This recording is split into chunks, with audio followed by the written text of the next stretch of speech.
The opinions expressed on the following audio program are solely those of the host and the guests. Burner Podcast is an independently produced, not-for-profit show and is not associated with the Burning Man organization or its subsidiaries. The views expressed are not representative of the entire Burning Man community and are presented here for entertainment purposes only. In short, calm the fuck down.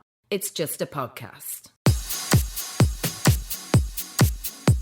All right, it's episode number 121. It is 141 days till the man burns as of this recording. And today is Bicycle Day. I would say happy Bicycle Day to you, dear listener. But by the time you hear this, Bicycle Day would have probably passed by like 2 or 3 weeks ago. If you're listening to this show, chances are quite high that you have some idea what Bicycle Day is. But if you don't, I will save you the Google search. Bicycle Day honors the anniversary of the first ever intentional LSD trip undergone by Swiss chemist Dr. Albert Hofmann on April 19th of 1943 in Switzerland. And supposedly the day before that was the first ever accidental LSD trip, which was also undergone by Swiss chemist Dr. Albert Hofmann. Days of celebration and observation with varying degrees of importance and ceremony are a common characteristic of communities built around an organized spiritual practice. I have personally been fascinated by the topic of Burning Man basically being like a religion pretty much since the launch of this show.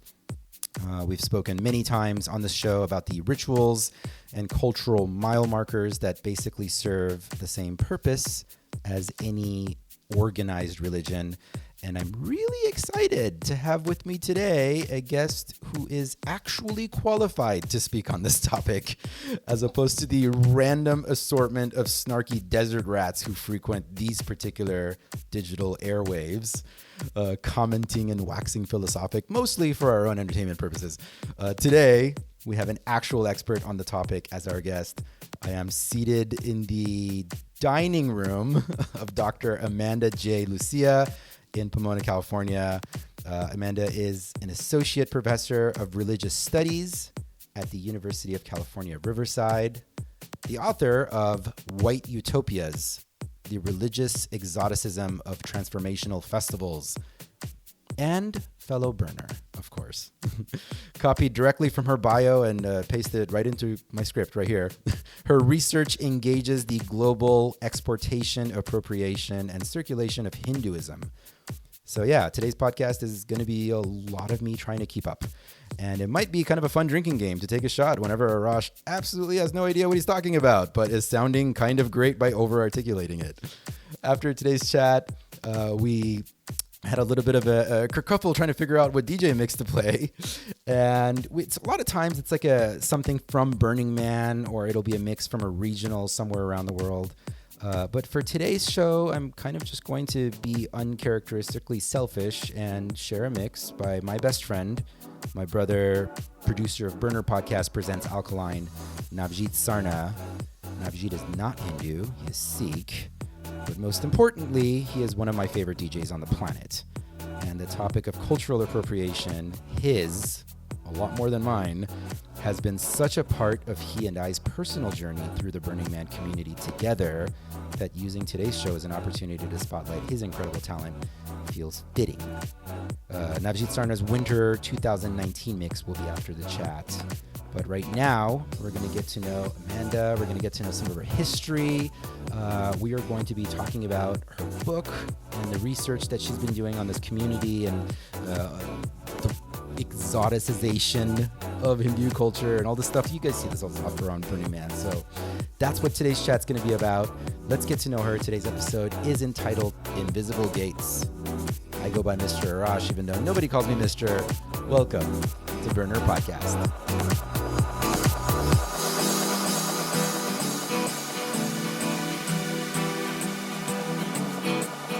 On the first part of the journey, I was looking at all the life. There were plants and birds and rocks and things. There was sand and hills and rain. The first thing I met was a fly with the balls and the sky with no clouds. The heat was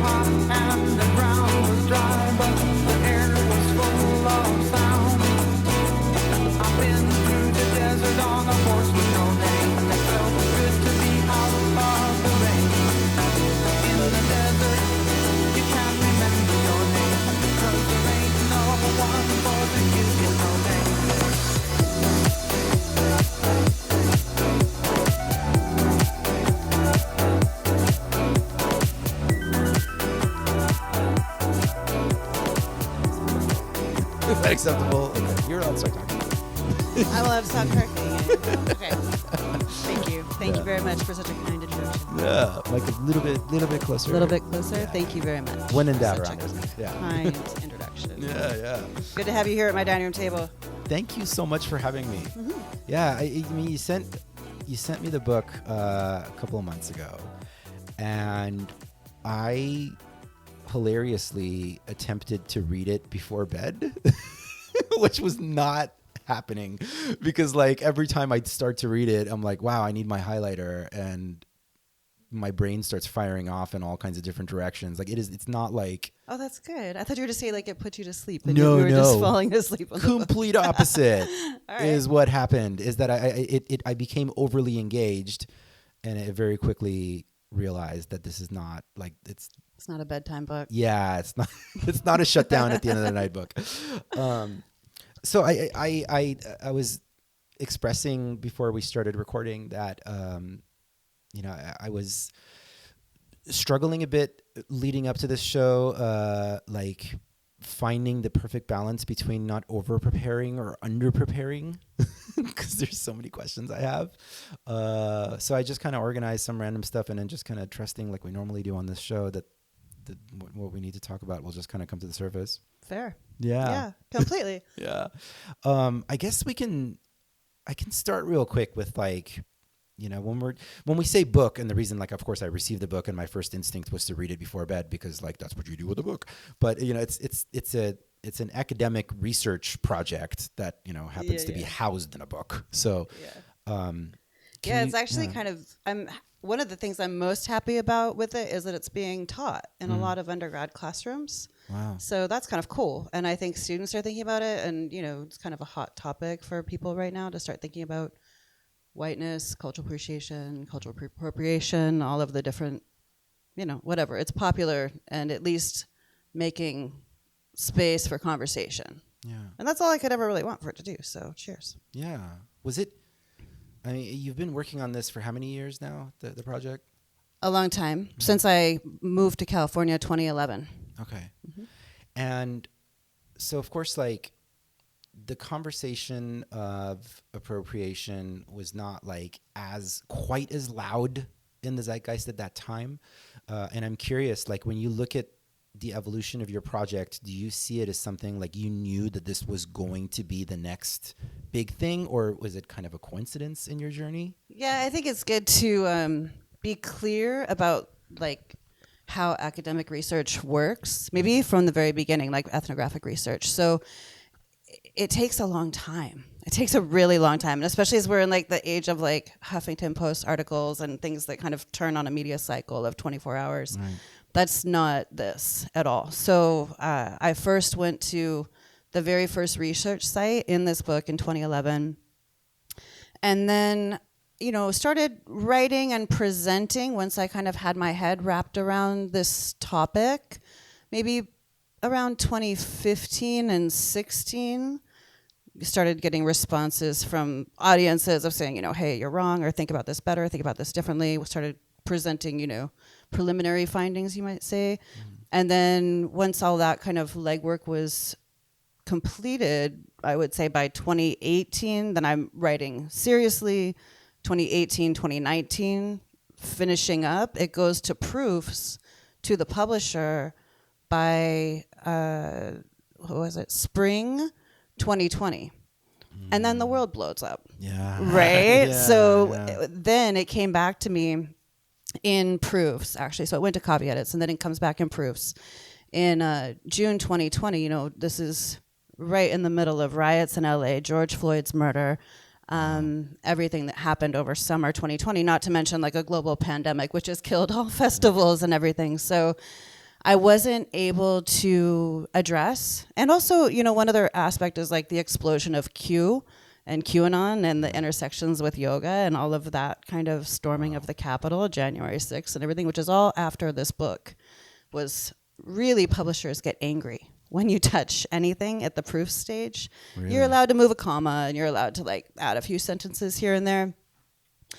And ended up having to repaginate the entire index to add in a paragraph on somewhere, page 216 or whatever, on different festivals and events responses to Black Lives Matter, which did happen summer 2020, and I thought that should be in there. But then it's also kind of telling in some ways that all the things that I wanted to say about all of those different topics I just mentioned really weren't characters in this story from 2011 to 2019. And so I think their omission also kind of says something important about what these fields were about. And that's not to say that they completely weren't there, but they weren't center stage in a way that they are, I think, today. Yeah, that's fascinating. I guess what I want to do is kind of like go back to some of the earlier parts of your journey to kind of see how this all kind of came together. For sure. How did you end up in academia? Was that a childhood dream? I didn't know you were going to go back that far. We're going back, yeah. All right, we're going to the beginning. Where are your grandparents from? I actually think it was. I think that I do have some like second grade notebook that said I wanted to like travel the world and write books. Yeah. And that's kind of what I do. I have to teach sometimes. But most of my job is traveling and writing still. So I kind of did it. I think at the time I thought I was going to be like a marine biologist or something like that. So no, I didn't have like a clear avenue. But that was there. Where did you grow up? I grew up in Phoenix, Arizona. Mm-hmm. And And was there any academia in the background in your family? Did you have role models that were showing you this path? I just saw a really wild statistic. It was, I'm going to try to reproduce it. It was 25% of faculty in this country have a parent who's a PhD. Yeah. How messed up is that, right? Talk about like hierarchy and generational prestige or generational wealth of knowledge. But at any rate, or privilege. My mom's a PhD, and she was a school superintendent, though, K-12. And so not in the college systems. My dad is a PhD, and he does work at a community college, but in economics, something I know zero. I think I never took an econ class. Sorry, Dad. Yeah, I guess there were role models. For sure. Like Sunday night was study time. Yeah. I had a desk in my room my whole life where I was expected to read things. I mean, you could have rebelled and gone the complete opposite direction. I did. My freshman year in college, I got a 1.6 GPA. Like, it was a great way for me to rebel. It was just to be like, fuck, I'm not going to do work. Like, I'm not going to study. I'm not going to go to class. Yeah. But thank God I salvaged, I did that. And then I was like, wait, this actually might matter. Yeah. I might do too many drugs. I might ruin myself and never recover. And so I stopped and then I went to school. So you were actually partying in college. I did, and that is all part of the story, if I'm quite frank, that I was partying too much my freshman year and maybe reined things in a little my sophomore year, but then my friends were partying more and getting a little harder than maybe I wanted to be. And that was one of the reasons why I left and went to India for my junior year. Okay. And I lived in Varanasi for a year in northern India. And, I had already been studying. I had already taken, for example, a couple of years of Hindi and decided I was interested in this field. But then that year definitely cemented it. I was also really young. I was a year ahead of my grade. So when I was in India, my junior year, I was 19.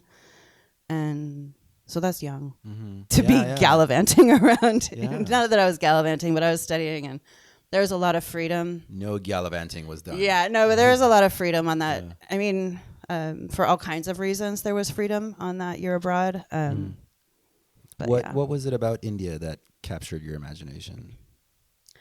Well, I was thinking that, in some ways, for this book, that's the question. Mm-hmm. That is the question of why, and this becomes a theoretical question in the book, but why did I think it was cool?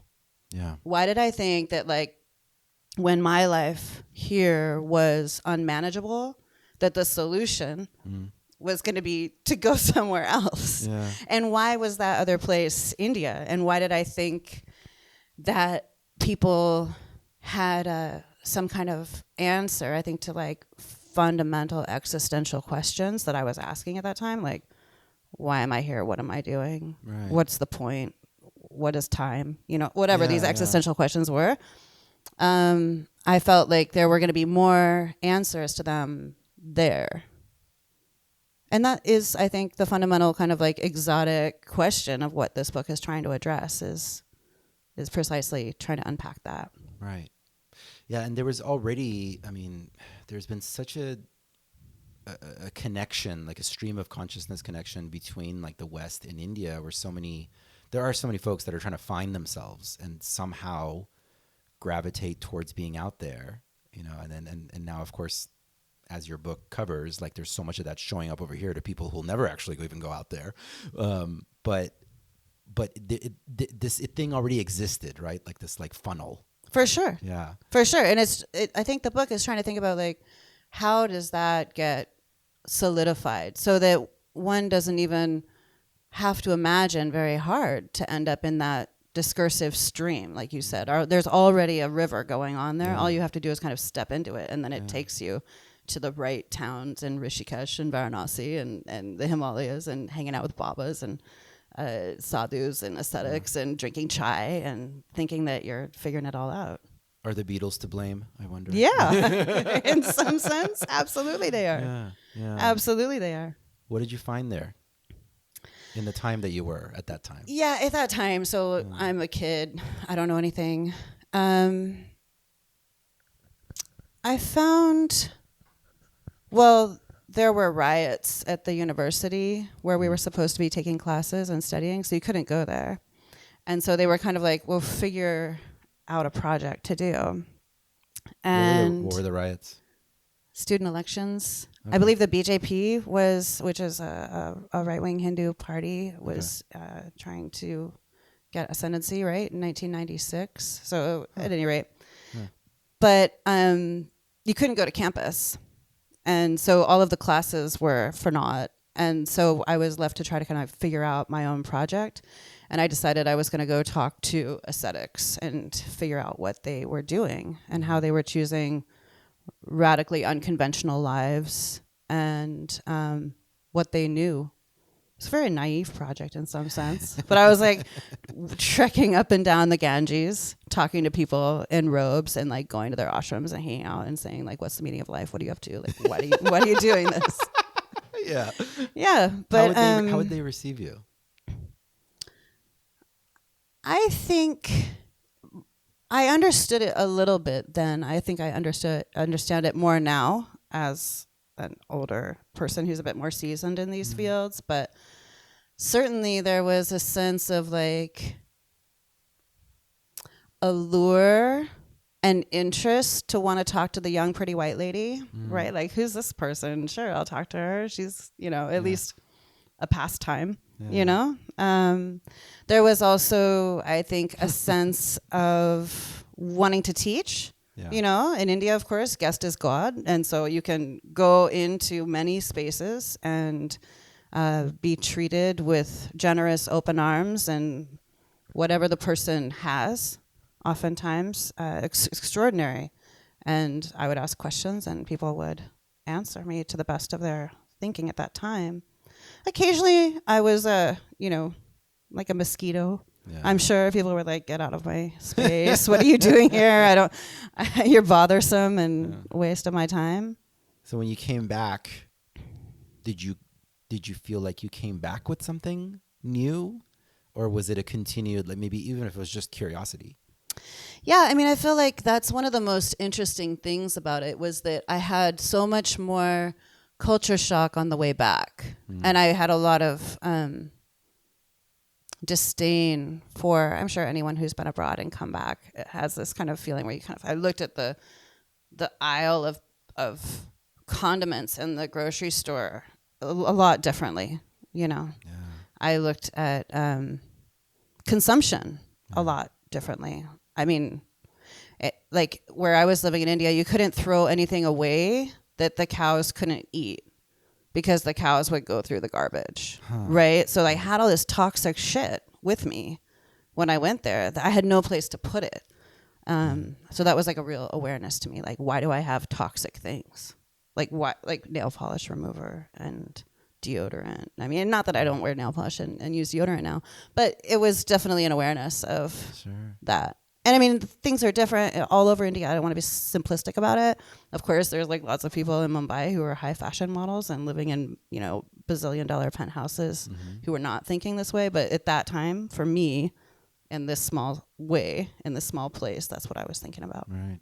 That's fascinating. Yeah, we had a previous guest on the show on the Camp episode, Braden. He traveled the world. He described the exact same thing. Like, he was having panic attacks in grocery stores.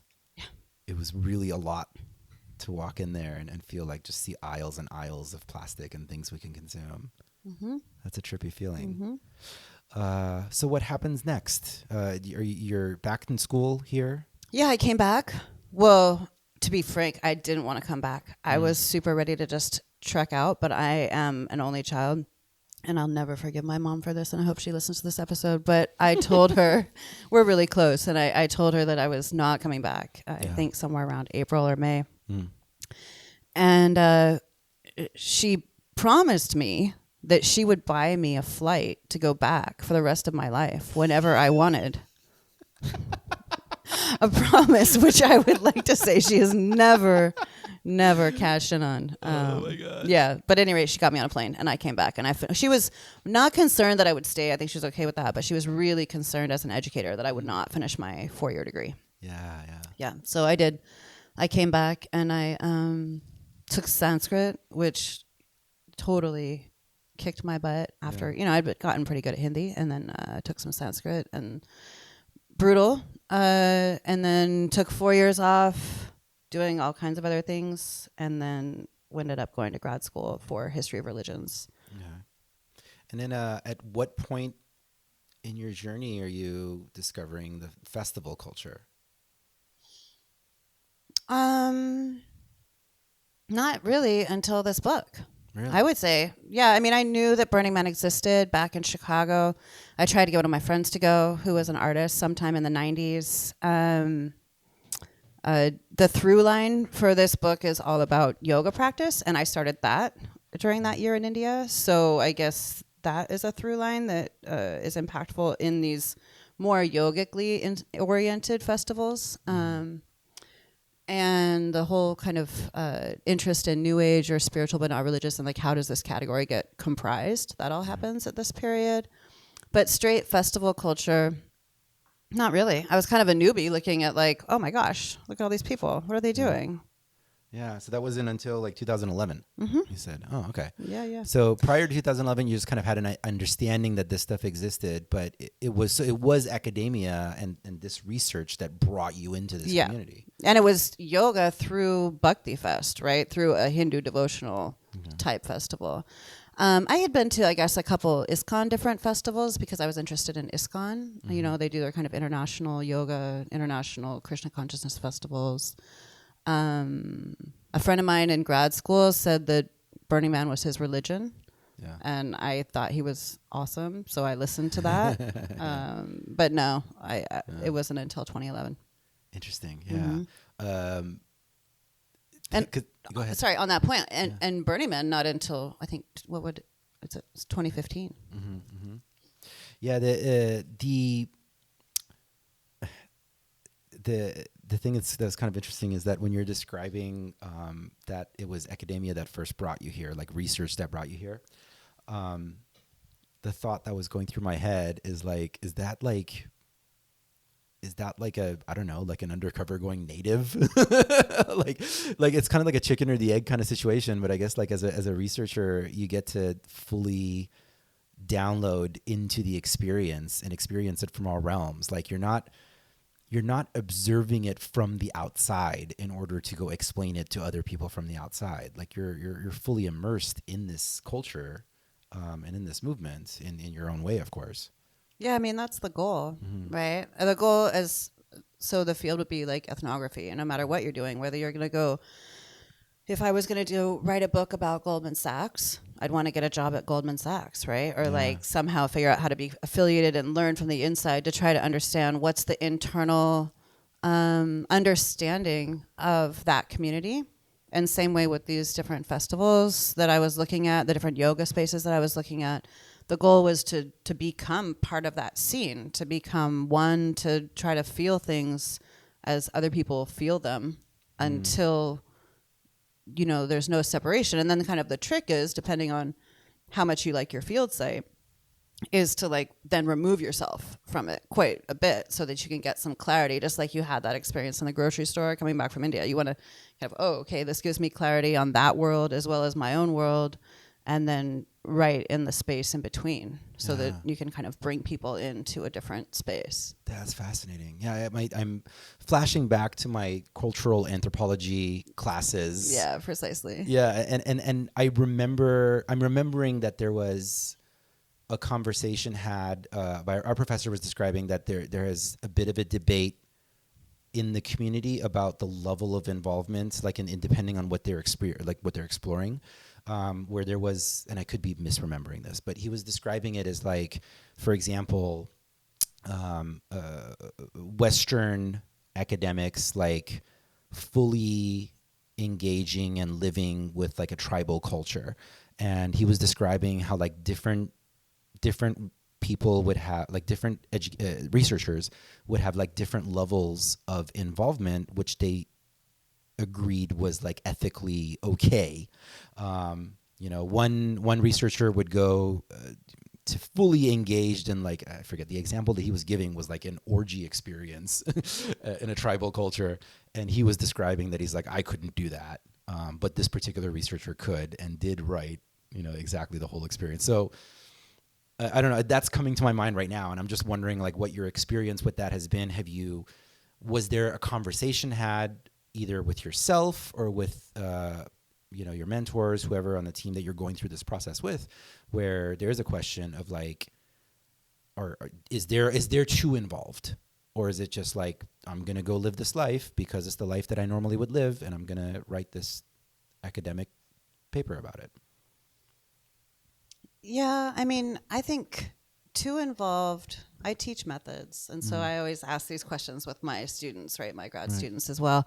And I think two involved is a matter of kind of personal preference and ethics, I guess. So depending on what you're engaging in your ethnographic field site, that means different things. So it doesn't... if you're studying, for example,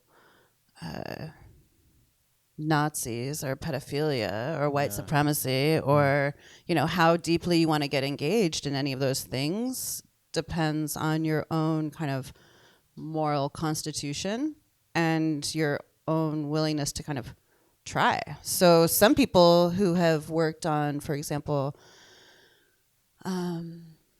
there's a famous book called Mama Lola where she becomes a voodoo priestess and undergoes initiation herself.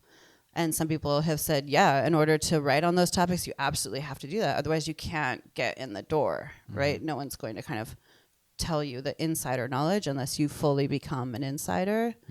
On the other hand, I think it is really important, my ethics go, that everyone who is interacting with me in those spaces in any kind of professional context should know who I am and what I'm doing there. Right. So I felt like, of course, I'm not going to walk around like at Burning Man, for example, with like a sign that says like, hey, I'm writing a book, everybody, you know, and I'm not going to introduce myself to everybody at fucking district or whatever, you know, just say like, this is what I'm up to. But if you're sitting down with me in a conversation and it seems like it's going somewhere interesting that I care about, that I might write about, you should know that I'm writing a book and that I'm a researcher and that where I work and what I'm doing. Full disclosure statement. Yeah, exactly, of course. And have you ever had anybody shut down? Well, I feel like I did it in multiple layers. So I would talk to people at the time when we're having this conversation, but then also at the end when I had written the book already, I sent everyone I could find excerpts where they were quoted and said, hey, at this point, now that you are stone cold sober in your house in Philly or whatever, please read this and tell me what you think and make sure that's okay with you at that point too. You do a consent check-in the same way photographers do. Yeah, exactly. Because they might have felt differently on Playa, right? Or they may have said something differently on Playa. So yeah. This totally hits on one of the questions that I noted that I wanted to ask you, because I guess like it's on the topic of like, you know, bias, because obviously I'm referring to just yourself and myself in this room. We're full disclosure, lefties. I am, at least. I can say that. I'm a supporter of education and academics and science, you know, and there was this section of your book that I was reading where it was referring to, I want you to clarify more on this one part that I read, that it's describing that when you're in this yoga practice, you're in this kind of classroom setting, you're like this teaching setting, and the instructor is, you know, when you're holding down a certain physical pose, I think your word was like espousing their spiritual beliefs as you're in this kind of like enclosed container where they can just kind of do that and kind of walk around and of course they have their different interpretations of those spiritual beliefs. You know, if you take 10 different classes, we'll have different people saying different things. And I remember I was reading that section of the book and thinking how, gosh, well, it seems like when I read about those like Christian families who have concerns about their kids learning yoga in high school because they're saying that it's a backdoor way to get people into the other religion, I'm like, it's a fair concern to have if that's sort of what's happening in that environment, right? Because like, I'm a fan of this. I agree with you. We're on the same page. Does that mean that they're wrong? You know, like, no, like we support this because we're into this. Like that is our bias. Yeah. And I honestly, I followed the Encinitas case really closely, and I'm sure you did too, right? Because you're San Diego, but I heard it in background a little bit. The famous yoga case, I think it was 2013, where Christian parents, interestingly enough, in alliance with Hindus who wanted to claim yoga as Hindu. Oh, wow. Right? Yeah. Advocated that it should not be taught in secular schools as a secular practice. Yeah. Because it's not. So it was a really kind of strange bedfellows moment, and there's a lot of different people in the yoga scholarly community who've written about that particular event. But there was kind of this consensus among a lot of different yoga scholars who kind of thought that it should be taught in schools, and because it's like good, right? Or this kind of like it's good for you perspective, or it's not really religion, or if you can't name it as one religion, then it's not religion, you know, because there's influences from Jainism, Buddhism, Sikhism, Hinduism, blah, blah, blah, right? So if we water it down enough, it's okay? Yeah, I honestly, I find myself on the outside of that argument, that I do think that it is oftentimes done in the West, particularly as a exercise practice. But as soon as you skim the surface and delve deeper into anything that you're doing, it becomes contextualized through a metaphysical, soteriological, religious context. And I don't want Christian prayer in schools. So personally, like I've spent time living in rural America where I see Christianity in the schools in so many ways that it really frightens me when yoga, for example, is allowed into schools, that it's going to create a door for Christians to come into schools as well. And I don't want any of that. Yeah. That was really bold. I don't know if I should have said it so boldly, but that's how I feel. So no, I love it. Yeah. No, full disclosure. I fully agree with you. Like, I don't align, you know, obviously with like a lot of the thought processes of like more conservative religious folks. But I understand their argument, and I feel like it's part of the fair way to approach these things is to have an honest conversation. You know, and we do. And here on our left right-hand side of the aisle in our transformational festivals, where like we swear like we've got it all figured out, but like we have a lot of the same stuff, the same, the same things, and we're looking at the other side and going, they've got it wrong somehow. Yeah. So, I mean, I was talking to a colleague of mine's yoga class, undergrads, the other day, and I compared it to driving a car, right? That like a lot of people can drive a car and know nothing about what they're doing. They're just like, oh, I'm just driving the car. That's like yoga people saying, oh, it's just exercise, right? So you're just driving the car. But like ultimately, if you're going to do anything with a car for a long time, you may eventually learn how to change a tire or check your oil, or I don't know what else you do with the car. Fix a flat. we both pros, by the way. Like, I don't know what to do. I with don't the know, car. right? But like there are. We're not our car people. Yeah, I'm not a car person, obviously. But there are mechanics in the world. Yeah. Right? Like there are mechanics in the world who, when you get down to it, like they know a lot about a car. And just because I don't know how to drive it, I mean, I know how to drive it and not kill myself, but like I don't know how to really work it, doesn't mean that mechanical knowledge doesn't exist as its fun foundation of what I'm doing. So you can go to like Lifetime Fitness or Bally's or Fitness 19 or wherever you go and like stretch a little bit. But just because you don't know what you're doing doesn't mean that this whole kind of like long and detailed metaphysical history is not behind your stretching. Yeah. That's fascinating. So were you interested in yoga prior to starting this in 2011, or did yoga become the vehicle that you started to explore because you were interested in this? Yeah, both, I would say. So yoga became the vehicle because I saw it everywhere.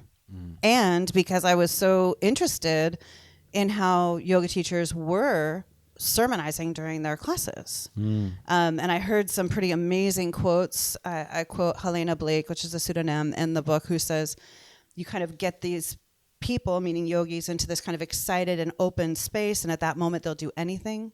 Yeah. So this way of like cultivating this space that people were emptied and raw and open to anything that may come their way. And then they were able to kind of like craft a space of transformation if you're into what they're inputting, right, into that space. And so I found that they were productive spaces in some sense where like, where do we get these notions of spirituality? How come whenever you talk to somebody about like New Age or spirituality, they say kind of the same stuff? Like there's a lot of talk about energy, and there's a lot of talk about transformation, and there's a lot of talk about chakras. Like how do we all keep cycling back around these same ideas?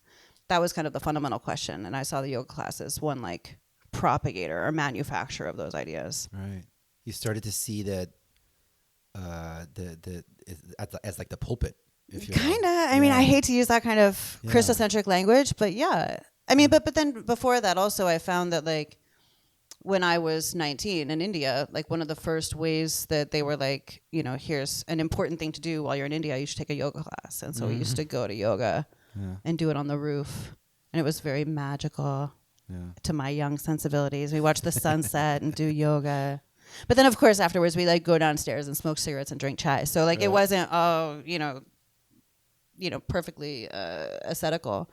But there were aspects of that as well that also, you know, thinking about yoga more broadly, not just about like hatha yoga or like moving your body, but, you know, devotional forms of yoga, you know, yoga just meaning like spiritual path. Right. Right. What was the first festival you ended up at?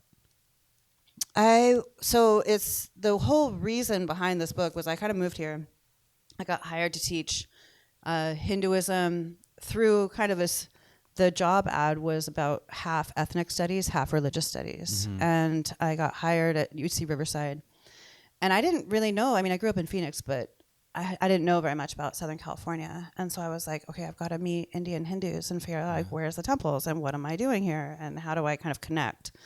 And I saw a flyer for Bhakti Fest. And I was like, oh, Bhakti means devotion. It must be all the Hindus over there doing the things. And so I decided to go. Didn't really do a lot of research on it. And it was a 5-day festival. And it was bhakti for 5 days and full yoga programming for the entire time.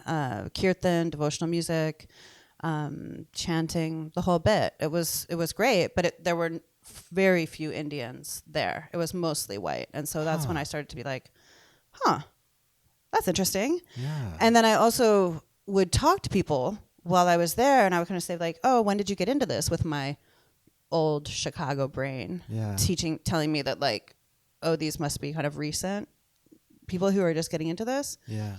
And I remember one guy said, oh, my grandmother was on the board of the Self-Realization Fellowship in 1940. Oh, okay. And I was like, oh. Or I would say, oh, when did you adopt the name Krishna or whatever? And they would say, oh, I was raised as a Hare Krishna for like 2-3 generations.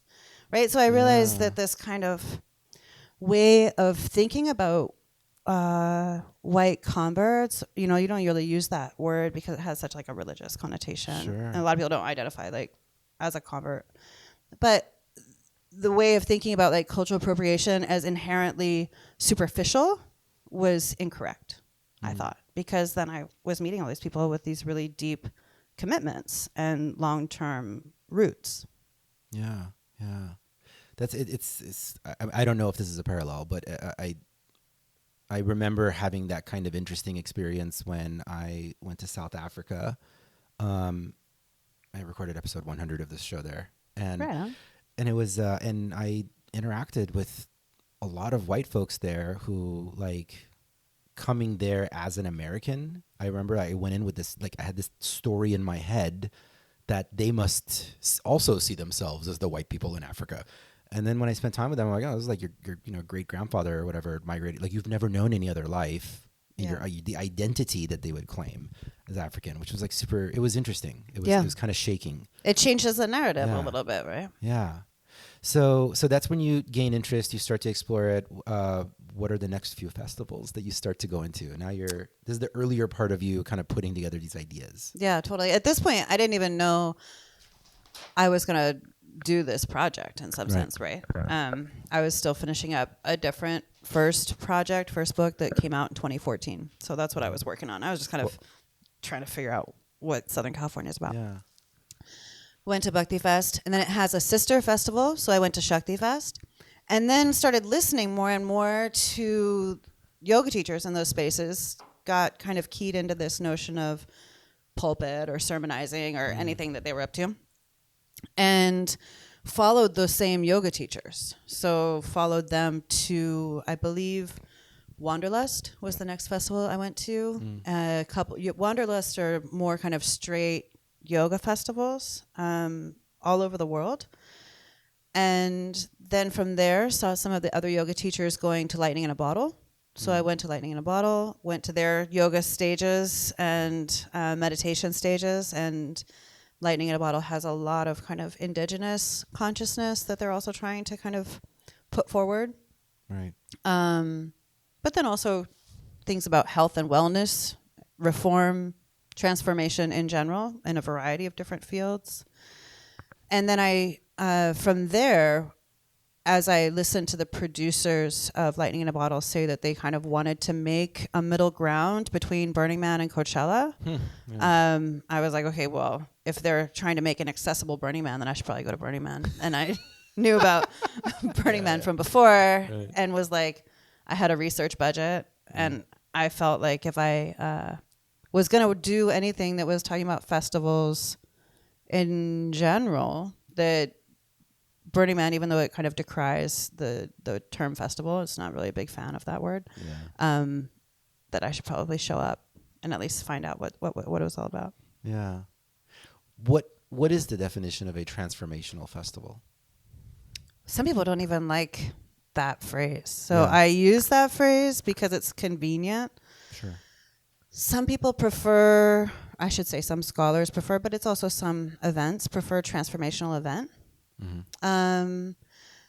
I don't really care, honestly. Like I'm not hooked in the language in some sense. I think it has gotten a bit of cachet.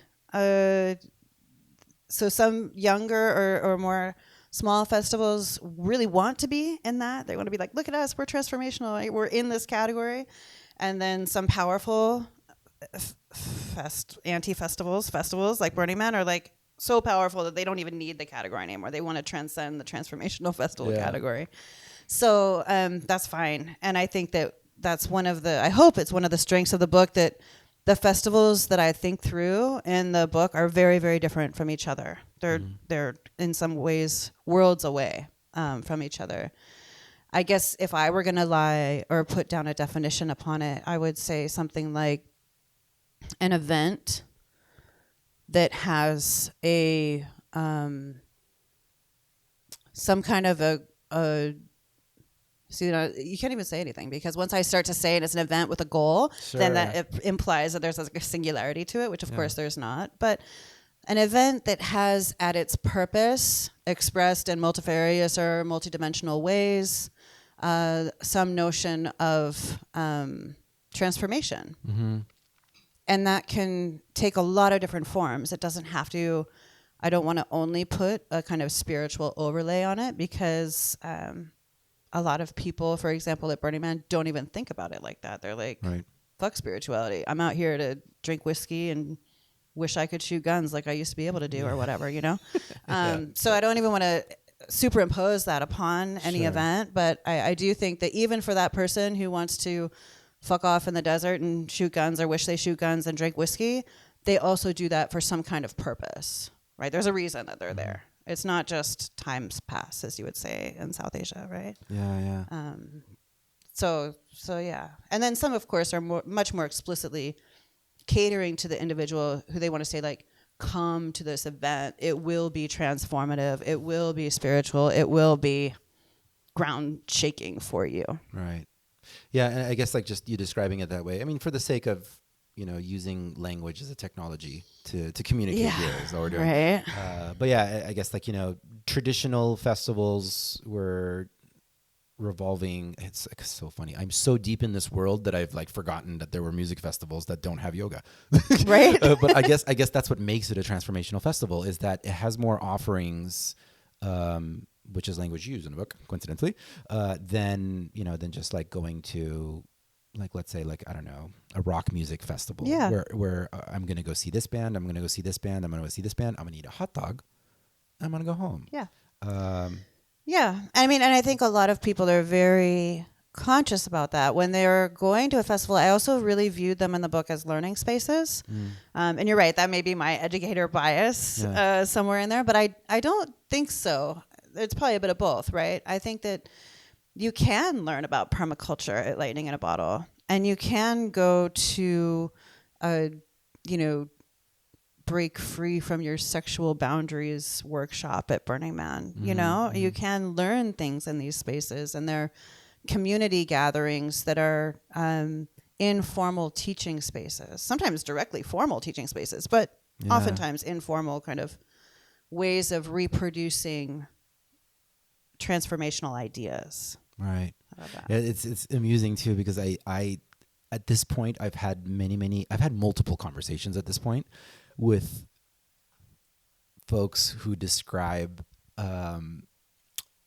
attending Burning Man and really, really wanting that transformational experience that they kept hearing about, but it like not happening. They're like, shit. Like their first year or something. Yeah, and it made me think a lot of I had a partner years ago who was Catholic, and I attended a Catholic retreat with a group of Catholics in the snow, and we had a priest there. And I remember, and like we took there's a few different workshops, and I started to notice that in every time somebody was doing a sharing of an experience or a story, at some point they'd start to get super emotional and start crying and having this like, and then this happened, and then the quote, there's like this deep emotional experience that they want to share, and after a couple of them, I start to feel like it feels a little forced. And I actually brought it up to Father David, was the priest who was running it. And he laughed, and he said he started to share stories with me about how like he had a couple of people at another retreat actually come and say to him that they felt guilty that they didn't have a crying moment. They felt like they were supposed to cry, and they were supposed to have this transformational experience. So I found that like really amusing that I'm now having that same experience with burners. Where like, how come I'm not having this transformational experience? Totally. I really love Caveat Magister's book and his take on this. So he kind of, from what, I don't want to put words in his mouth, but he's very quite acerbic to the language of transformation in that it produces, like Burning Man may be transformational, and it may be transformational in all the ways in which you don't expect it to be. And it's not always a nice thing. He says, like sometimes you can be miserable and that's part of the transformation, or like getting completely lost or losing all your friends or breaking up with your partner, or really difficult things, if you think about it, are sometimes the most transformational. For sure. So that's like, I think one of his points. It's not always happy. Don't don't go searching for that necessarily. And then two, I don't think he likes it because it sets up that precise thing that you're talking about, is this expectation that kind of you're going to buy a ticket and transformation is just going to happen to you like some kind of beam of light, like following you around the playa. People then start looking for it. And if you really listen at Burning Man, you can see a lot of this kind of magical thinking where little teeny things. I mean, sometimes there is some weird stuff out there, and I don't know if it's supernatural or whatever, but like sometimes there are signs, right? I mean, I'm sure every burner will tell you that, like, this happened, and it was so, poignant at that particular moment. But I think other times people are really looking for that, and they're looking for meaning. They're looking at it kind of becomes a symbolic world where people are open and porous and looking for meaning in all kinds of places. Like it's the kind of place you would see, Jesus on toast. Right, and you'd be like, Jesus is on toast. Everyone look, and everyone around you agrees. Yes, Jesus is on toast. Yeah. It's amplified because you're surrounded by it. And, but if you're pushing towards it too hard, it can also be like particularly disappointing. Yeah, for sure. Like anything, right? I mean, if you push it too hard with anything that you're trying to do in your life. Can you elaborate on if there's a definition of religious exoticism? Yeah, so it's kind of where we started, if you remember, all this way back to when you said, why did you want to go to India in the first place? Right? That's really the question of religious exoticism, is like, why do we think certain things are cool? How does religious so exoticism is the attraction to the other, right? If you think about yourself as the self, right? The attraction to the other simply because it is other, right? So something that is foreign seems cooler than something that is your own. So if you think about exoticism, it's like the opposite of nationalism. So if we think that our country is super great because it's ours and we live here, that is nationalism. Yeah. If we think about exoticism, it's thinking that something else, not us, something other than us, is super great because it's not us. Right? So, I mean, a great example would be like people who get God is great tattooed on them in Sanskrit or in Arabic.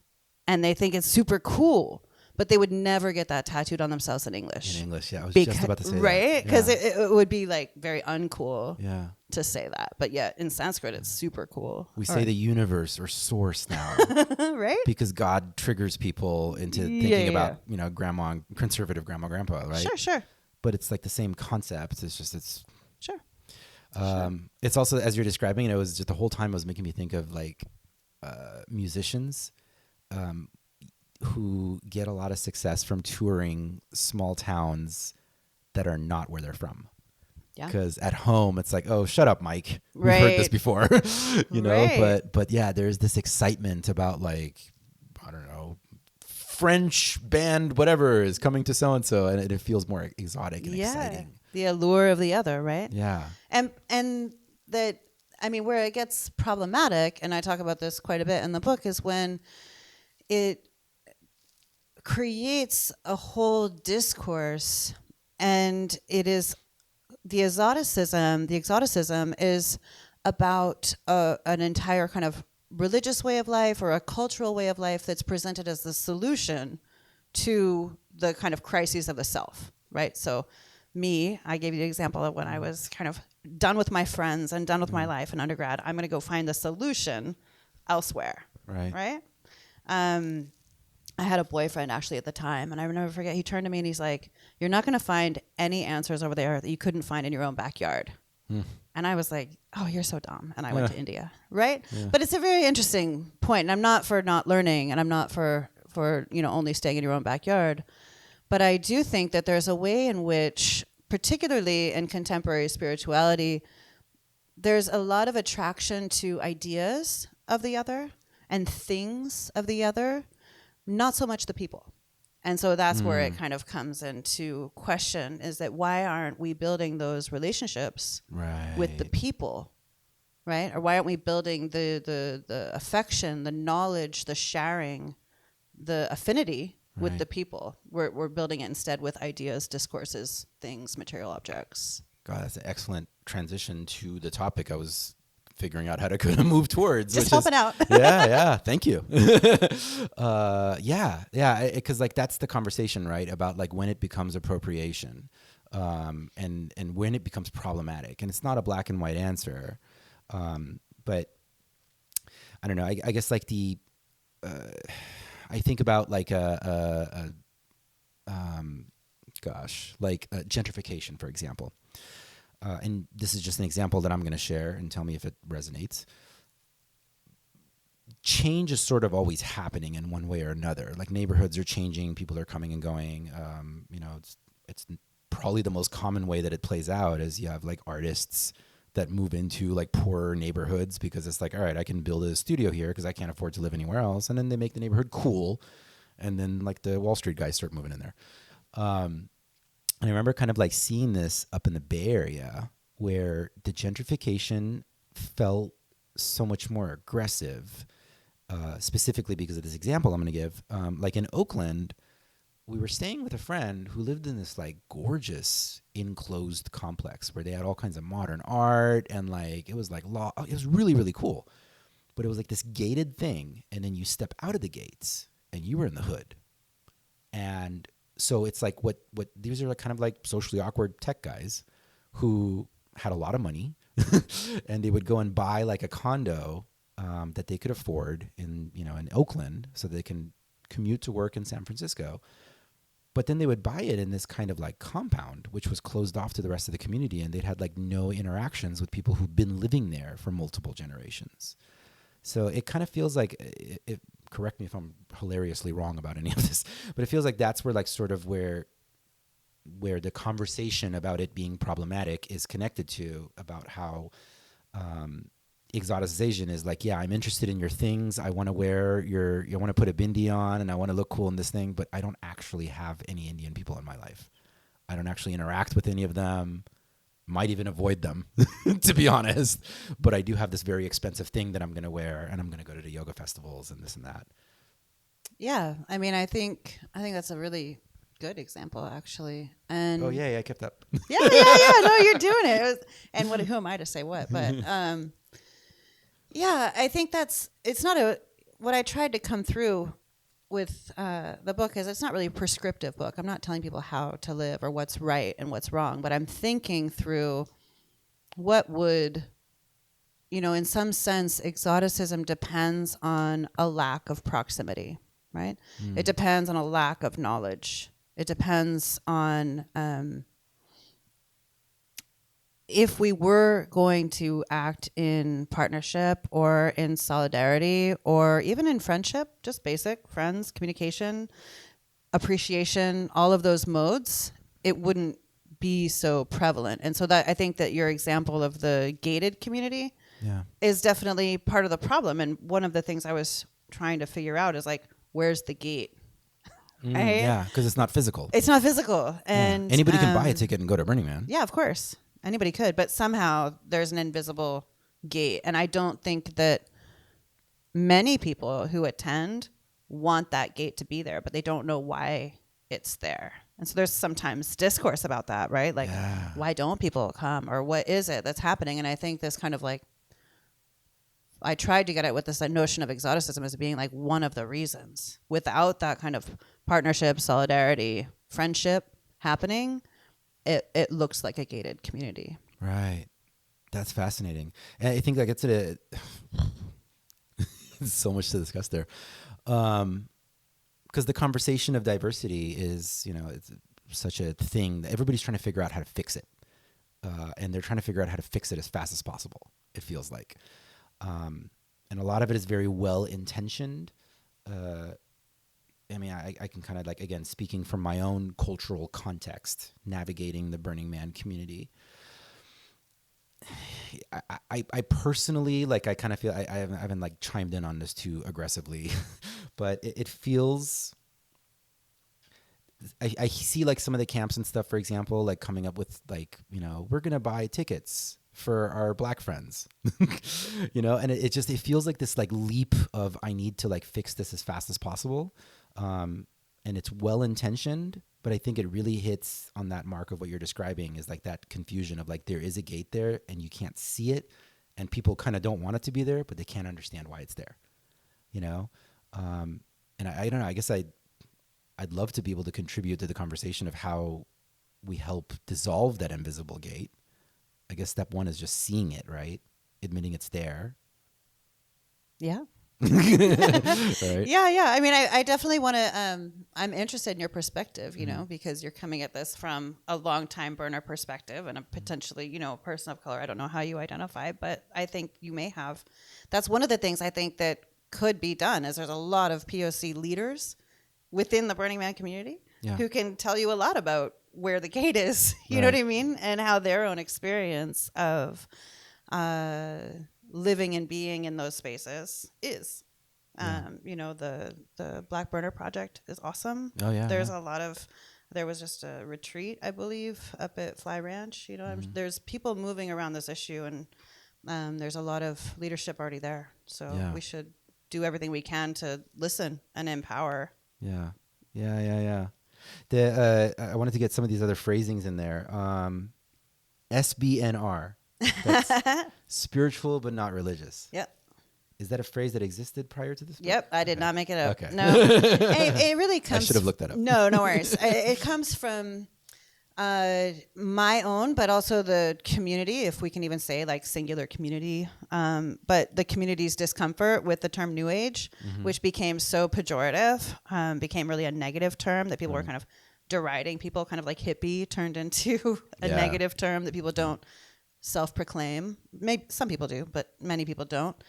And so spiritual but not religious, and it was a census category that I think was founded somewhere around 2010 or something like that. Right. I might be wrong on that, maybe earlier, even 2000, where the category on the census, U.S. Census, was none. So the question was, what religious affiliation do you have? And people said none. It meant the kind of, what we're seeing in the U.S. is a kind of extraordinarily rapid decline in religious services attendance.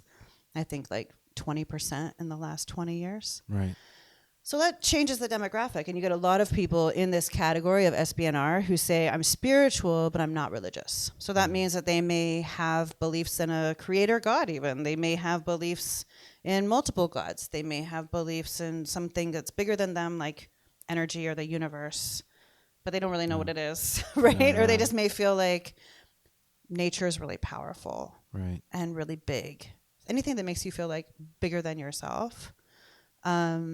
So they would not be the people who fully identify as atheist, like your science folks who would just say, yeah, we become dust. Or they may even say that, but there's usually some kind of theology in this understanding of like spirituality as being different from churches, mosques, temples, synagogues, right, which are oftentimes seen to be a part of the problem. Yeah. There's, I feel like I've explored a lot of topics in my time navigating Burning Man where people are turned off by a traditional structure and they're not sure which direction they're going in. They know they just don't want that. Like, for example, the non-monogamy movement, that's like, it's so much more prevalent in our circles. And I've explored this, with my partner. We're like, God, I'm not poly, like I'm not polyamorous, but I just don't like that whatever thing it was that my parents were doing, and we don't have a title yet on what it is, Yeah. And same thing with like religion. Like I still, I want to, do this thing, and I want to have community, and I like ceremony. I'm not willing to admit I like ceremony, but we have a lot of ceremonies at Burning Man.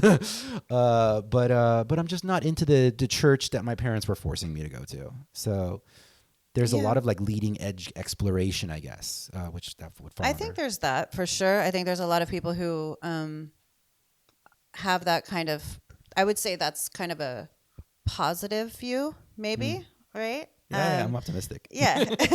And then I would say that there's what I was surprised at in working on this book and all of the interviews that I took with people was how much actual animosity there is toward religion. Yeah. Right. People who believe that the church was a very violent space for them in their life. Oftentimes the church. I don't mean to just only narrow it to the church, but oftentimes in my interviews it came up as the church.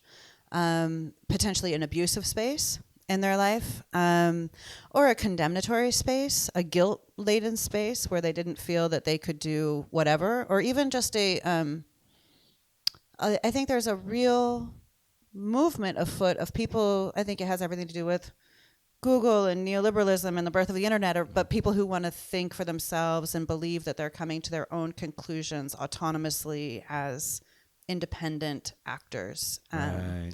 And people don't want to be told what to do. And so oftentimes people tended to articulate religion as a space where they were uncomfortable and told what to do. Yeah. Yeah. This is interesting because, Indian culture, it is more collectivist than Western culture. We're a lot more individualistic here. So like there is this attraction to, I guess, maybe like, this subculture that you're studying. Like there's a sense of like, I want that energy, but I don't actually want to like fully be a part of this particular thing. So if it's somewhere outside of me, it feels less threatening. Yeah, maybe. Maybe. You used the phrase raising consciousness. Can you elaborate on sort of like how we're defining that? No. I just say words, just words. No, I mean, that mostly comes from my informants, right? It comes from people in the field who are using this term consciousness. Okay. And what do they mean? What are they talking about? I mean, isn't that the never-ending question? Like, what do people mean when they say, I really feel the energy, right? I really feel the vibe. I really feel consciousness. I think oftentimes consciousness is used in a way that somewhat transparently means they agree with it. Mm-hmm. Yeah. Right? Ideals that they agree with. Yeah. So, for example, reducing one's carbon footprint would be perceived in many of these circles as conscious behavior. Yeah. Blowing diesel out the back of your pickup truck for fun, what they call like smoking a Prius or whatever, would be considered, not conscious behavior. Right? Yeah. Or like doing ayahuasca would be considered to be conscious behavior. Doing crack would be seen to be unconscious behavior, right? So I think it's very much articulated along the ethical and moral values embraced by the community. But surprisingly, without doctrine or a rule book or a covenant among this community, there's a lot of agreement about what conscious and unconscious behavior is. That's fascinating, yeah. Huh. So what was your first burn like? Yeah, so I was already, as I said, I was pretty deep into this research before I kind of signed up or decided that I should put Burning Man as a part of this project. And one of the things that I was a bit afraid of was that I would superimpose this kind of yogic green juice drinking world onto Burning Man, when I knew just from like my own minimalist reading and like slight bit of contact with Burning Man that it was about a lot of other communities that were having nothing to do with that at all. Right. So I decided, I was also, maybe to be frank, a little sick of the yoga community, and I thought, okay, maybe I'll do something else, right? Yeah. I'll just go to Burning Man and I'll become a part of, or I'll try to become a part of a camp that has nothing to do with yoga, spirituality, consciousness worlds, and that'll give me a bit of balance. Yeah. Right? So I did that, and I think that was actually a really good decision. And I also kind of believe, like you were saying at the beginning, like how close is too close to get to the field? Like I kind of believe, like, don't shit where you eat in some sense, right? Like live where you live, make friends with who you make friends with, and you should go into the field. But if you want to leave the field, it's really nice to have a space that is really yourself, you know? So it's not quite like, I mean, I guess even like Malinowski among the Trobriand Islanders or whatever had his own little hut, right? Like everyone gets to go to your own little hut, and you know, a place where you can. How did you go about relax. finding your camp? I think I was overwhelmed scrolling through all the camps on whatever the website is. And completely randomly was like, I love New Orleans. I love the French Quarter. I'm a pretty good cook. I mean, knock wood, like say so myself. But like, I was seeing like, what skill do I have to really give to this community? Like, what am I going to read for you? Am I going to write? You know, what can I really do? So, and maybe I walk around lecturing people. Yeah, exactly. Right. Like, I kind of maybe undersold myself, but I was like, okay, I can bake, right? I can bake and I can cook. So maybe I'll join some kind of kitchen, whatever. I think I did send out a lot of different kind of like, hey, here's me emails. And then the bakery hit me up. And, you know, and I just thought, hey, I would love that. Like I've been to New Orleans a whole bunch, and I really love a lot of New Orleans culture. And I know something about baking. You went in totally cold. Maybe I could do it, right? They had no idea who you were. You had no idea who you were. Yeah. No, not at all. It turned out to be actually really lucky, or fortuitous. Supply provides, however you want to frame that in your own, you know, spiritual understanding. Synchronicity. That they were LA based, right? Yeah. And San Francisco based. And so I was able to kind of, actually the bakery, if I recall, was not LA based. They were San Francisco based. And so I got involved with the French Quarter art car. They were just like putting out emails for work parties in the summertime. Yeah. So I didn't mention this part. We don't have to go into it, but my work before this and currently after this is with guru communities. Okay. So working with a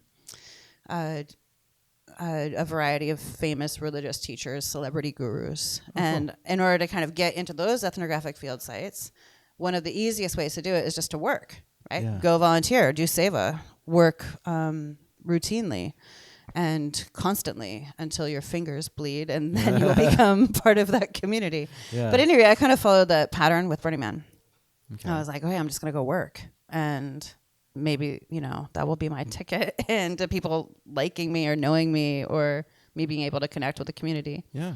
That's what I always tell people to do. Yeah. Yeah. So I ended up that summer doing French Quarter work parties, and then helping to build an art car, and then they were looking for somebody to drive the art car to Burning Man, and I volunteered to help do that. I think they needed a co-pilot, and I was like, I'll go. Yeah. And it was the most terrifying and dangerous thing I've ever done in my life. And I've done a lot of terrifying and dangerous things, right? But that one definitely took the cake. So yeah, that was my first burn. I pulled in. I was with a very dear friend of mine who I think was kind of like he's like an old time burner, and I kind of was serving at the time as kind of like a life raft, like maybe assuaging some of my fears about the dangerous and dark playa with rebar going through my foot and, you know, whatever was in the atmosphere of my brain at that time of all the bad things that might. Wow. That's what they say was like the most common injury in Burning Man. Was like rebar going through your foot? Yeah. Wow. So I imagined a crucifixion when you were describing that. No. It was just like, what was I thinking about Burning Man? Like, I'm gonna die. I'm not gonna have anything I need. I'm gonna forget water. You know, all those like whatever. I don't know if anybody else has panic Burning Man dreams, but I often do. absolutely certain most of us do. That you show up with nothing or whatever. Absolutely. Yeah, that dream. But it's like, that fear of like being naked in your classroom, That's the one. but being at Burning Man fully clothed. Yeah, precisely. So yeah, at any rate, he was riding with me, but he had 20 years of burning on me. It's my first time. I think I had to go to will call. I made that like newbie mistake. And he was like, yeah, I'm out. See ya. This sucks. You go do that. Yeah. So he went to hang out with his friends at Gate and made me like drive this thing to will call, get my stupid. This is the art car? No, thank God. I was the chaser vehicle. Okay. So I drove it to will call, waited in the stupid line. And then, when I finally got to Gate, he was there, and I expected him to like jump in because it was super late. It was like, I don't know, it was dark, midnight, 2 a.m, something like that. And I expected him to like jump in and hold my hand. Yeah. And I remember instead he drew the map on the windshield, and he was like, "You're going here." I think it was like 9 o'clock at that time, 9 o'clock and C or whatever. Yeah. He's like, "You're going here," and he drew a little X, and he's like, "Go that way." And it was at that minute that I realized, like, okay, you're born naked, you die naked. Yeah. Like, you're radical on your own. Self-reliance, Yeah. man. Yeah. Did you? This is a question I often ask of guests. Did you have a moment at Burning Man, like that first night out or second night out, like a moment that you look around at all this and you go, holy shit, I'm here. This thing's massive. That kind of like punch in the gut moment. I feel like I still have that. Like I just, yeah. All of it. All of it. And I don't know if I've gotten over it yet. Like there's still always during the burn a time where I'm like just blown away. Yeah. And sometimes it's by, oh, look at all the pretty lights. And sometimes it's like the empty. Yeah. I think the empty gets me more than anything out there. The research like brought you there. Do you think it's possible that you would have ended up there even if the research wasn't happening? Yeah, that's an interesting question. I don't know.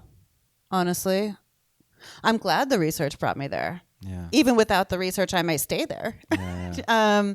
But would I have done it? I don't know, maybe.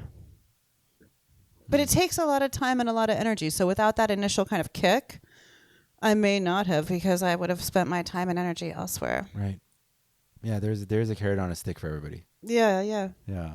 I discovered the Burning Man community, in San Diego, and one thing led to another, and I was asked to co-lead San Diego's regional project. And if that hadn't happened, I don't think I would have ended up out there. But it was like this call to responsibility. Yeah. I think everybody kind of shows up for a different reason out there. I met one lady once, one of the coolest people I've ever met out there. She was like, and that was the nice thing. I honestly wonder if my burns have always been really different, because like naturally I'm a bit introverted. Like I'm not a very like, I don't know. One of my friends once said I was the most guarded person he'd ever met. And I was like, really? I didn't feel that way, but he said it, and I'm like, I don't know, whatever.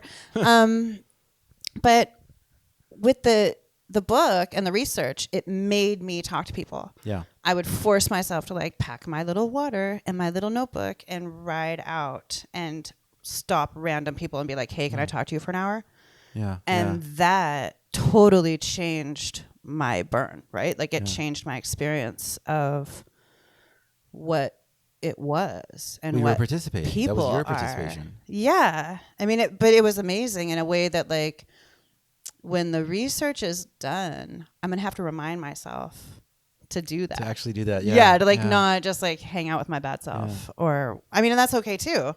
But there's a kind of openness that I was forced to do because I had things I wanted to accomplish. Yeah. That's why I do this podcast. Yeah. No, I completely anecdotal. I think the ratio of more introvertedly leaning people is higher in Burning Man and in burner communities than in, like, say, the rock festival that we were mentioning earlier. That's been my experience. Like, you know, we like immediately diving into like the deep end of a topic. You meet a person and within 5 minutes, we're talking about like the last depression experience that they had and like the big spiritual lessons that came out of it, you know? Yeah. Like it's I diving do. in. Yeah, I do like that. I do like that. And I find that I have less and less tolerance for not that. Yeah. And I think I just actually saw my friend in Oakland, and she's not a burner, but she's just very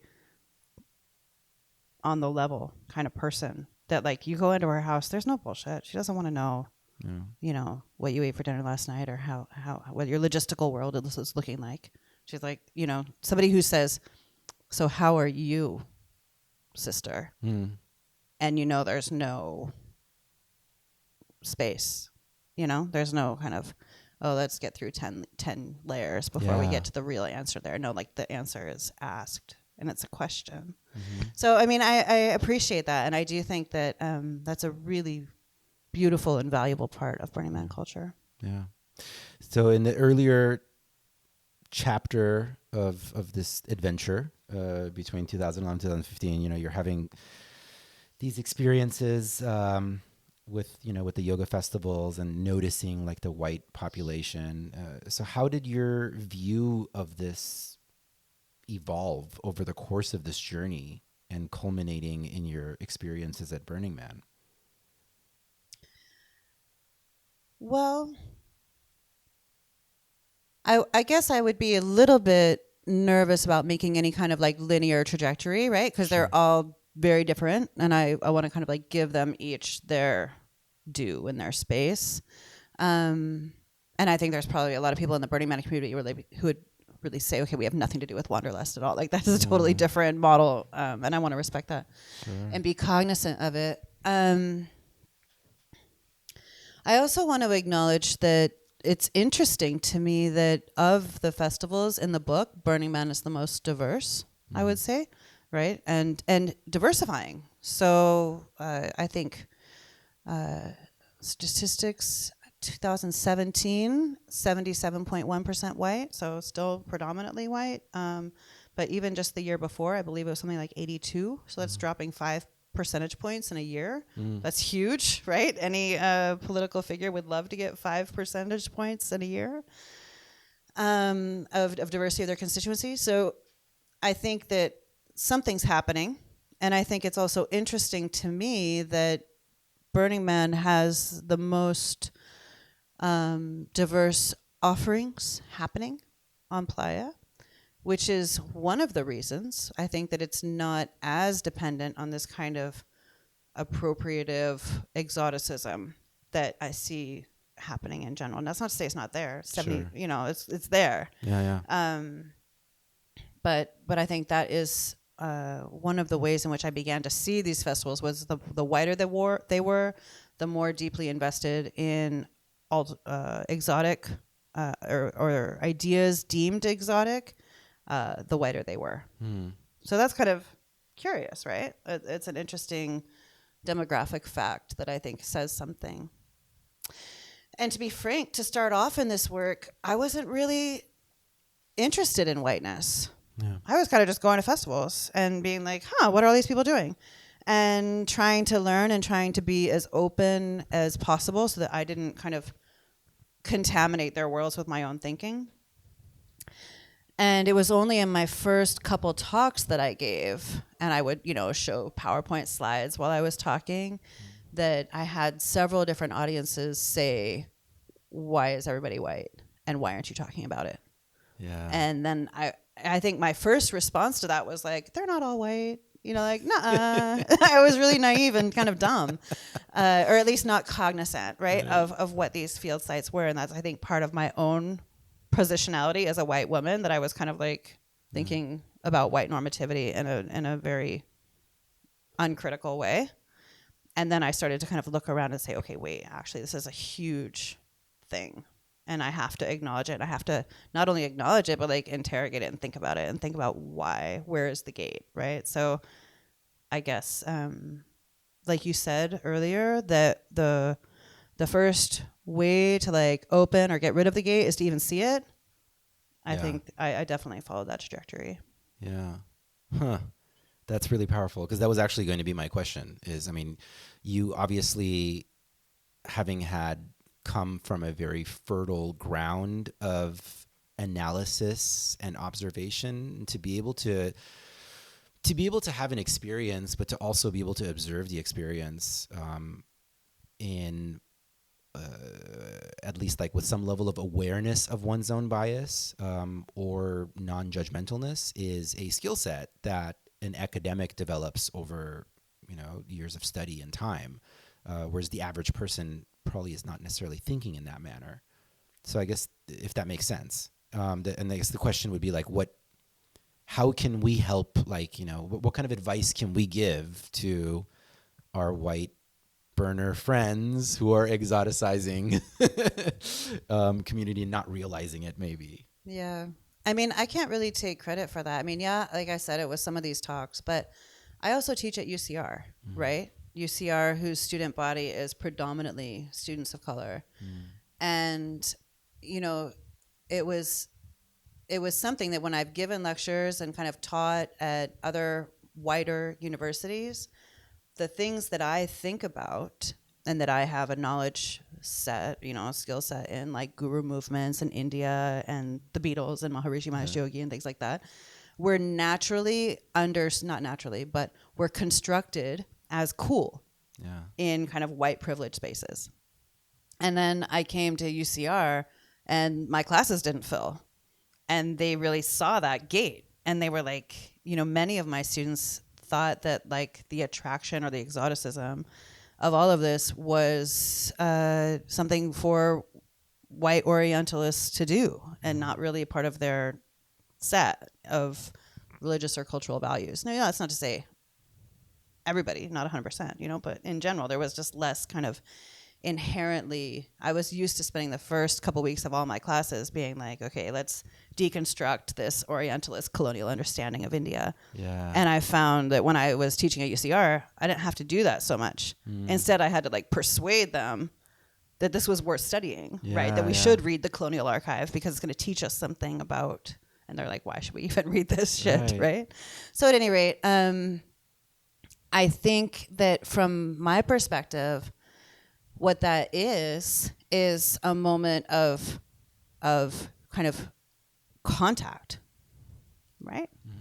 And I think what happens in too many spaces that are predominantly white is that there's no contact, and the ideas are there, right? The things are there, but the people aren't there, right? So I think that's what I think is maybe an introspective move. You said kind of like, how would we teach or how would we think better about this? I would look around at your circle and think about what are points of contact with the things that you're engaging with. Yeah.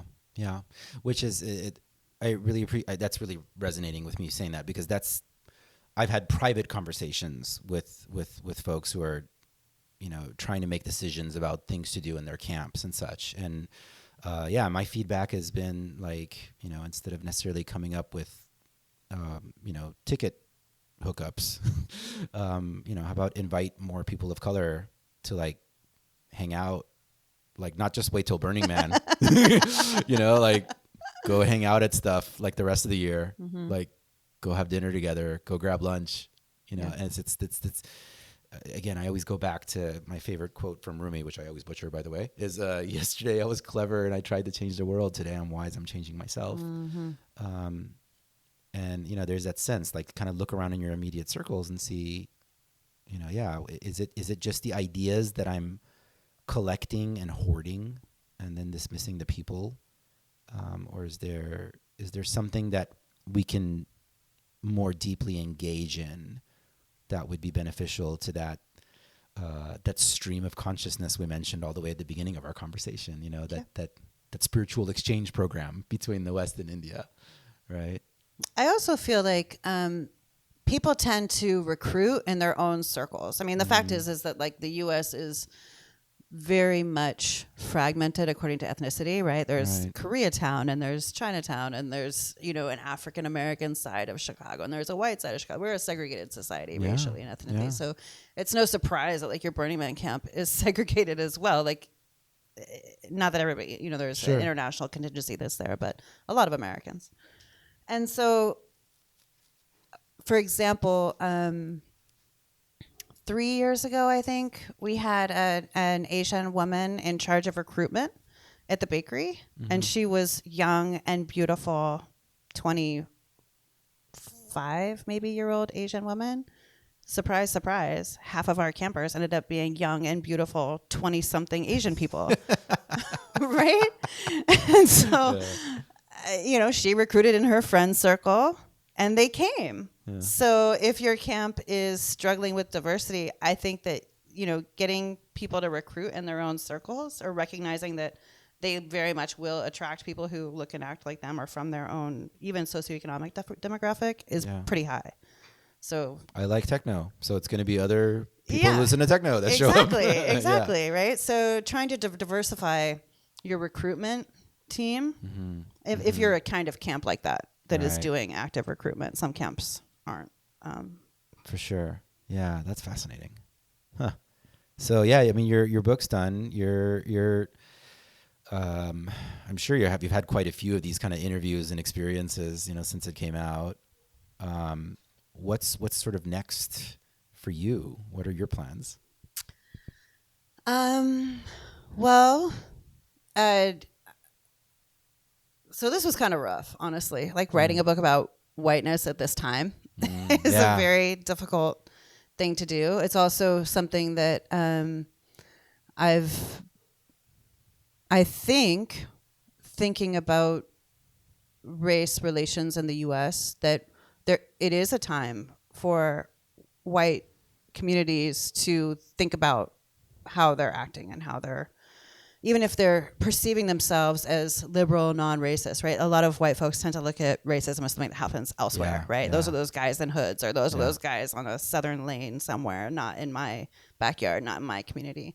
So I think that is really productive work.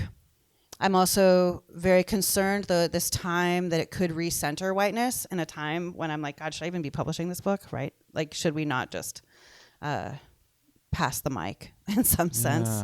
So while at any rate, that's that. And I think the next project that I'm working on is actually going to be just as challenging, maybe more so, and that I have a large grant that I'm a part of that is looking at sex abuse in religious communities. Wow. Yeah. And so thinking through scandal, mediation, race in regard to gurus and the legacy of abuse. Right. So yeah, that's a much all the fun topics. Yeah. But I do think that I mean, that's going to be a much heavier experience than for a while you were going to festivals. I know, for a while.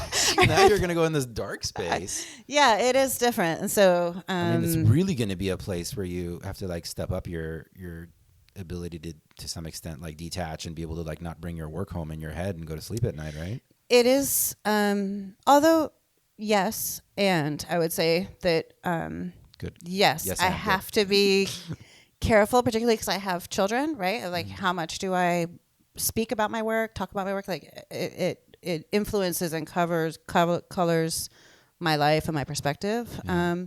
But then again, like talking about this book was very difficult as well. And we're in a very distinct time in this country. Yeah. That, thinking about race and the violence underlying that is also labor, right? Yeah. Yeah. So yeah, yes, and yeah. That's definitely a next step. But I mean, it sounds like you're going to continue going back to Burning Man regardless.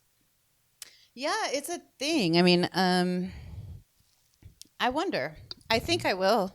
I think what I love about Burning Man is that I love the people.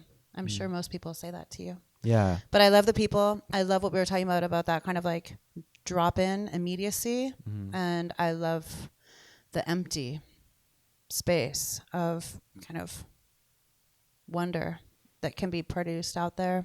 Yeah. So I think so, but it is time and money. So that's also there. Yeah, I always say, this show, I like to cater to, like, in this order, the community first, and then, the regional community, and then, like, the artists, and then, like, all the way at the bottom of the list really is Burning Man itself. But it's such a powerful character that it's, it's pretty consistently the main character of the story. Mm-hmm. Yeah, but I do think that, like, we haven't talked about COVID really, but that is a question that I think for a lot of people, but I'll speak from my own experience, has definitely come up in the last year. Is like maybe two prongs to it. Like, one, what really matters? What do you really care about? Yeah. And two, like, how are you activating what you care about in your local space, right? I think a lot of burners have been talking about that. Like, okay, Burning Man in Black Rock Desert didn't happen, or, minimally happened in 2020. But, like, what did we do in our local communities? Yeah.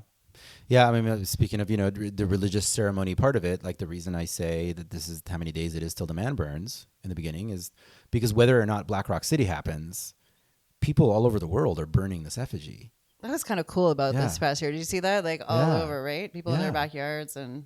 The ceremonies are still there where we're saying happy bicycle day. Like, like it's got, like, I always describe them like, maybe it's not necessarily a religion, quote unquote, but if you're a computer and, like, let's say you're a PC and you can pop slots in and out, whatever slot religion would slide into, Burning Man fills for a lot of us. And it gives us that need, even though a lot of people are like, "Oh, get that word away from me." But like, agreed. But that's my bias. Mm-hmm. I met a lot of people who regarded the event like a annual calendrical ritual, right? Like, this is my new year, right? That's a very common thing for people to say. Yeah.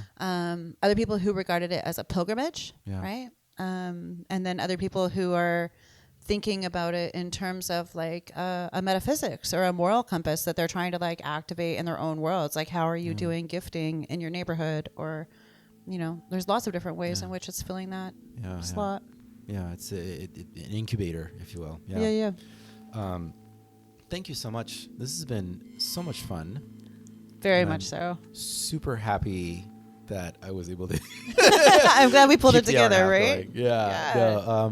The book is super fascinating. I think it's powerful that it exists because, again, like, you're really approaching it from, like, an observational, like, non-judgmental analysis, which is, I think, what we need more than anything right now, because so much of the conversation feels to me is so emotionally charged, and I don't like the idea of anyone feeling like they're not allowed to explore, for example, my culture or Eastern spirituality because they're worried that they're not supposed to, because, like, right now there's, like, this, this heated energy around it, right? Like, when I talk to, like, my parents about stuff like this, like, they're like, no, we don't want that. Like, we want people to explore our culture. For sure. We want people to come learn about us, but yeah, like, talk to us. Like, don't necessarily just, like, be like, that's the key. Thanks for this thing. Now I'm going to go take it back to my friends and not talk to you ever again. Yeah, I think that is precisely it. And I wanted throughout the book to recognize the importance for that kind of learning and exploration in personal transformation, right? That, like, people begin with a critique of Western society and they move into these other spaces where they're learning and they're growing and they're changing, and all of that is wonderful.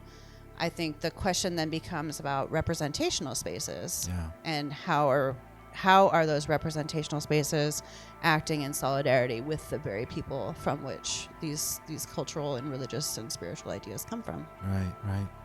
Yeah.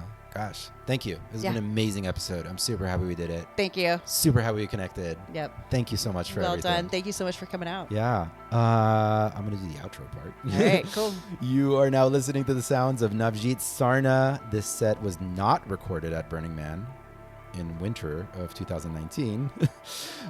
You can find him on SoundCloud.com. We're going to have links to all that stuff there. And, of course, over at burnerpodcast.com, because Navjeet is part of our team and produces Alkaline Podcast.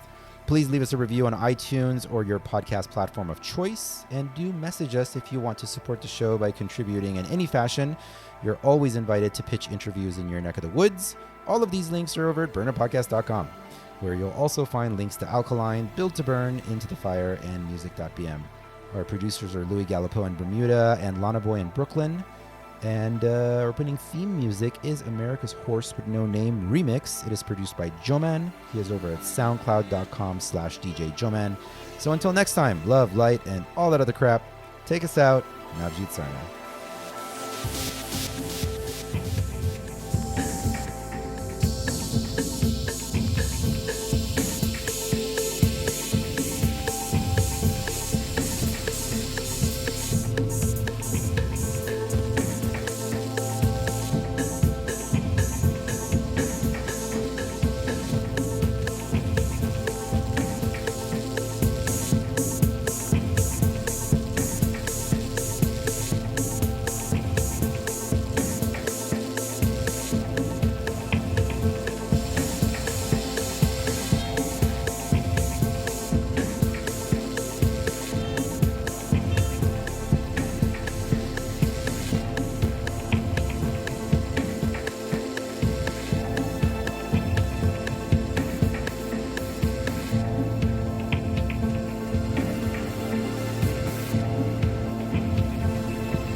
reißen die Menschen aus dem Schlaf.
You're not even close to the baseline.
both solid. Velocity 27,800 feet per second.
burnerpodcast.com.